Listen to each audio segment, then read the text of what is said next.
All right, let's take a stab at the solution for our report interaction assignment. And remember, the goal here was to head to the customer detail report and edit some of these interactions based on some given criteria. So the first thing we wanted to look at was how the line chart interacts with our two demographic donuts here. And let's see what's going on here if we select any given week.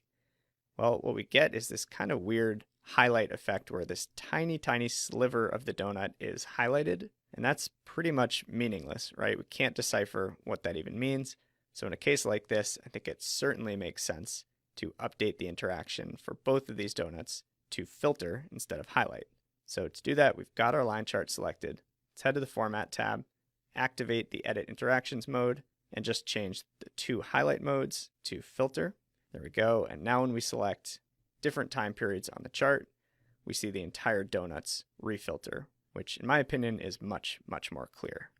Next up, we want to look at the interactions between our table and our line chart and donuts. So if we select a specific customer in our table, as you can see, we're filtering the line chart, which in this case doesn't make sense. This is a count of customers. And when we've selected a single customer, we're just going to see a flat 1 across the board. So in this case, let's deselect or disable cross-filtering on that line chart with the table. That looks good. And if we choose the filter mode, because we're looking at one single customer, the demographic breakdown doesn't really make sense either. So I think deactivating cross-filtering here makes the most sense as well. So that's objective 2 in the assignment. The third and final objective is to confirm that the year slicer right here should filter all visuals on the report page. So it's filtering the line, it's filtering our two cards here, it's filtering our donuts, filtering the table, and it's filtering all of our cards. So that looks good to me. We can change the filter just to confirm. We see those numbers changing.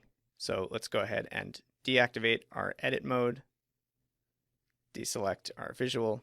We can unfilter our table as well. Just kind of have to find some blank space in here. And there you have it. Our report interactions have been updated.